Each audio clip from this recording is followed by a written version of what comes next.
Hi, I'm Jack Draper. Shout out to QualityShot Tennis. When will the passing of the torch happen? When will the next gen finally take over from Nadal and Djokovic? When are we going to see them compete against them at the Grand Slams on a consistent basis and potentially even take over and be the ones at the top of the game? That's something that's been on a lot of people's minds for a very long time and continues to be a real buzz topic around the tennis world. Before we get into it, though, remember to that like button, do subscribe if you're new, and also if you're listening on a podcast platform, do leave a rating or review. Thank you to all our members as well. You are very much appreciated. Okay, let's get into this then. 13 of the last 16 Grand Slams have been won by Novak and Rafa. Incredible. Absolutely incredible, to say the least. The only 3 slams that haven't been won by them: Dominic Thiem won the 2020 US Open, Medvedev won the US Open in 2021, and Alcaraz won the 2022 US Open. So clearly the US Open has a little bit of a soft spot for other players. And on top of that, it seems to be the most random one out of the 4 slams each year for a bit of time now. If you want to win your first Grand Slam, that seems to be the one to do it at. So we're going to break down this video. First of all, we're going to talk about how the so-called now gen have fared. So that's your Tsitsipas's, your Zverevs, your Medvedevs, and your teams. Then we're going to talk about how the next gen are shaping up. How have they looked against Nadal and Djokovic? How are they shaping up generally, results-wise, and also in big matches? And then ultimately, I'm going to explain and conclude with my prediction as to when I think this so-called passing of the torch will happen, when we will start to see Nadal and Djokovic even lose, 50% of the matches against these guys, or go into these matches as a underdog rather than a favorite. That's what I'm looking at. That's when I think the passing of the torch happens, in terms of, that's my definition. The passing of the torch is not necessarily when they retire or when these guys necessarily dominate, talking about the now gen or next gen. It's when they start competing on a consistent basis, consistently beating them, and either having a positive head-to-head, or at least a positive head-to-head in a year or 2-year span, or it's a 50-50 type of deal. Nadal, Djokovic going into underdogs at times as well. That's what I'm looking for. Let's talk about the now gen. So Tsitsipas, and actually before we get into it, it's worth noting any player that we discuss on this video, none of them have a positive head-to-head record against Nadal or Djokovic. So the head-to-head is always in favor of Nadal or Djokovic when I discuss it. Tsitsipas has an 11-2 head-to-head deficit against Djokovic. He recently played in the Australian Open final and lost to him at the Roland Garros final as well in 2021. So he's played him in 2 slam finals. The 2 Grand Slam finals he's played Djokovic, he's lost to him twice. The Roland Garros one, he was 2 sets to love up. He ended up losing in 5 sets. The Australian Open final was more straightforward for Djokovic recently in 2023. He ended up losing it convincingly in straight sets. What does the head-to-head generally look like, though? Tsitsipas has 2 victories over him. They came a while back. But how has he looked against him? Well, he had a couple of promising displays against him at the back end of last year in Paris, and also in the ATP finals, close matches where you thought, okay, maybe he's going to get close this year to beating Djokovic in one of the matches they play. Now, they play each other, of course, recently in the final of the Aussie Open, as we just said. He has improved. He has. But the issue is Djokovic was playing on his favorite court, in his favorite slam, on his favorite surface, and he's so good. And he is arguably just as good, if not almost as good, as Rafa at Roland Garros in a final. That's really what we're talking about when we talk about Djokovic at the Australian Open on the Rod Laver Arena. So, you know what? There's not a whole lot to be ashamed of, but in saying that, he will look at the Roland Garros final and say, well, I was 2 sets to love up there, I gave that away. He had a lot of scar tissue from that loss, and it took him a while to recover from it and find his form again. To then lose in straight sets will hurt. It will hurt. It'll take you a bit of time to recover, you would imagine, from it. But we'll see how he gets on. Against Nadal, he came from 2 sets to love down in the 2021 Australian Open quarterfinal to beat him. They haven't played each other in any other slam. So he at least has a win over Nadal in a slam. He doesn't have a win over Djokovic. The head-to-head, though, is 7-2 in favor of Nadal. Again, like no surprises there, but Tsitsipas seems to be able to trouble Nadal more on a hard court. And I think, even if it was on grass, I think he'd have a decent chance. More so than on the clay, even though arguably the clay courts are Tsitsipas' favorite surface. He actually has his best result at the Australian Open. That's been his best slam of his career so far, which is surprising given how it's a quick hard court. So you'd expect him to either be very good on the clay as his favorite surface, which he is very good on the clay generally, but he would be best at Roland Garros, and then maybe the US Open close behind being. Nowadays it's a quicker hard court, but it's nowhere near as quick as the Australian Open. Right, Zverev. Zverev had a chance to beat Dominic Thiem in the US Open 2020 final. He was very nervy. He didn't play particularly well in the end, lost in 5 sets. Thiem didn't play particularly well himself, despite playing in multiple finals. I think Dominic Thiem would have known it was a good opportunity to win a slam himself, given that he didn't have to play Nadal or Djokovic in a final, which is what he had to do in previous finals and ended up losing. And for Zverev, I think it was a first Grand Slam final, so you can understand maybe the nerves. The issue, though, is since that final, he hasn't managed to make another one. And it will be coming up to 3 years since that final loss. And he hasn't really progressed in his career as he'd like. He would have expected himself to have won a slam at this point, but that hasn't been the case. So for Zverev, he has a 7-4 deficit head-to-head against Djokovic. No wins in Grand Slams against him. His most recent win was at the ATP Finals in 2021, and of course, beating the Olympics, a heartbreaking loss for Djokovic fans in the Olympics. And look, I mean, yes, a great win. He went on to get the gold as well and capture it, but then he lost in the US Open only a few months later, it was a month later, in a 5-setter. So didn't really manage to capitalize on that win over Djokovic and really keep that momentum, which I think was a massive shame. In terms of Nadal, he has a 7-3 losing record to him. No Grand Slam wins whatsoever. However, at Roland Garros in 2022, he did look like he might cause him issues in the semi-final. He ended up getting a really, really bad injury in the end to his ankle, had to retire from the match. He was in a wheelchair. And he's now back on court in 2023, but it's going to take him some time to build up his game. It has to be said, he hasn't improved as much as Tsitsipas has as well. I think Tsitsipas didn't have a solider base.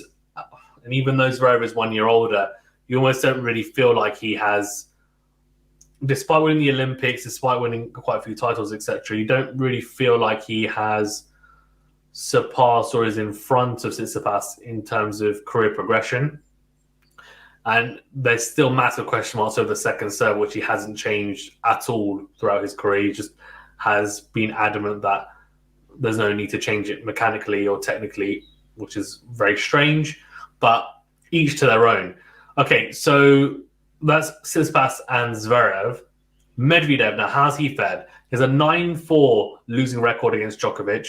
The US Open Final 2021, though, is a standout victory, beating him, of course, in a slam final. Not many of these players can say that. In fact, none of the now gen can say they've beaten Nadal or Djokovic in a final. Medvedev can.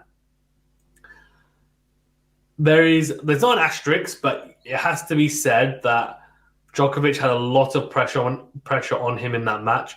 He was looking to win the Canada Slam. He was 1 game away from doing it, 1 match away even from doing it. That would have helped him out a little bit. But he did keep his cool. He still played a really high standard of tennis. So it was a very impressive victory in straight sets as well, which is even more impressive. Against Nadal, he has a 5-1 losing record. And I think some heartbreaking losses to him as well. Australian Open 2022 final, he was 2 sets low up in a breakup, ended up losing it. And after that, his 2022 was pretty turbulent because of it, I think. It just affected him big time, I think. And he had a little bit of I wouldn't say meltdown, but maybe a bit of a sour moment in the post-match presser as well, which would have been disappointed for some people. I think for others, they were thinking, is this a sign of some sort of mental weakness? And then, of course, lost him from the US Open 2019 final as well in 5 sets. No Grand Slam wins versus Nadal. For Thiem, he's the only player out of the now gen who can say he's beaten Nadal and Djokovic at Grand Slams. He's beaten both of them. He's the only one to do so. Thiem has a 7-5 losing record to Djokovic, which is really tight. I mean, that's the best head-to-head of any of the other guys. Won the US Open in 2020, of course, and has Roland Garros wins in 2017 and 2019 over Djokovic. Not in the final, obviously, because he didn't win the title, but in the semis or quarters, etc. Against Nadal, he has a 9-6 losing record and has an Australian Open 2020 win over Nadal. Lost the final in the end to Djokovic, if I'm not mistaken, in a very, very good match in 5 sets. So, look, you have to look at that and say, well, Dominic Thiem really has the best results generally out of all the now gen. The issue, though, for Dominic Thiem is that he's had that really bad wrist injury, and it's his right wrist as well that's affected his game. He's come back. There has been flashes of the old Dominic Thiem, but he doesn't seem to be ripping the forehand as much as he'd like, and there have been some adverse results, let's say. It's going to be difficult to see if he gets back to where he was, but he's going to need to if he's going to really challenge for titles again and try and push on as part of that cohort of players that do take over. So the next gen. Will the next gen bypass the now gen? Will the next gen say sayonara? I mean, Alcaraz won the US Open, of course, in 2022, not too long ago. Could he say, well, him and a couple of other players, or even just him, say, look, we're going to bypass you guys. You had your chance, but you blew it. So now we're going to come in and take over. Will they be the ones to stop the domination? Well, Alcaraz, as I just said, won the US Open as a breakthrough Grand Slam victory for him. Also captured the #1 ranking. And, I mean, more impressively for me, beat Nadal and Djokovic back-to-back in consecutive days at the Madrid 2022 tournament, then destroys Zverev in the final. Impressive. Has a 1-0 positive head-to-head. So I said earlier that no one would have a positive head-to-head. I was mistaken. Alcaraz is the only player to have a positive head-to-head against either player, and that's against Djokovic. It's only one, though. One match, 1-0 in Madrid, and he has a 2-1 losing head-to-head against Nadal. Alcaraz, though, seems to be, if I'm being honest, out of all these players we're going to be discussing, he seems to be the one player that you would say more confidently you have some sort of belief in that he could potentially beat them if they were to come. I think if he plays Nadal or Djokovic on most surfaces, it's probably now 50-50 because that's how good I think he's been recently and how well he's broken through. And the style he brings is going to be a pain for both players. Rune is another player that's come through, of course, beat Djokovic in the Paris Masters 2022 final. Very impressive to beat him in a final, considering Djokovic has never lost a Masters final from behind, from a set up. From being a set up even. And Rune came back from a set down, beat him in 3 sets impressively. So he has a 1-1 head-to-head against Djokovic, including US Open 2021, lost to him. But of course, he would have been quite young at that time. Hasn't played Nadal before. For Felix, the young Canadian who I think a lot of people are sitting on the fence on. Some people will be falling onto the side of, yes, he's going to win a slam, he's going to win multiple slams. The other side of the fence is, no, actually, he doesn't maybe have what it takes. He can be top 10 as he's been and win maybe a few Masters 1000 tournaments, etc., but he doesn't have the stuff to become a Grand Slam champion. I think he will do, but it's just a question of how long it's going to take him. He ran Nadal close in a 5-setter last year in Roland Garros on his weakest surface. Felix had never won a match at Roland Garros until 2022, but he managed to make the 4th round and push the best clay court player to ever live in an incredible match. So that was positive in terms of signs. He has a 1-2 losing record against Nadal. Sorry, a 2-1 losing record even against Nadal, but 1-1 against Djokovic, Laver Cup and Rome. So Laver Cup, he won against Djokovic. Rome was a very tight one, 7-6, 7-5 against him. So he has some good signs when it comes to playing against Nadal and Djokovic, that's for sure. And then Jannik Sinner. Well, he was 2 sets of love up against Novak Djokovic in Wimbledon. And the head-to-head is 2-0 for Djokovic and 3-0 for Nadal against Sinner as well. 2 wins for Nadal at the Roland Garros 2020 and 2021 editions. So those are your now-gens and your next-gen players that I'm talking about. And the question is, when are these guys going to take over? Well, they have to start beating Nadal and Djokovic consistently at slams. Then you can obviously say it, as I said at the start of the video. That has to be the case, right? Now, no one has been doing it consistently, no one. So I don't think it's going to be one player taking over. I don't think it's going to be 2 players taking over. I think it's going to have to be 3 or 4 players taking over. And, who those specific players are, it's hard to tell.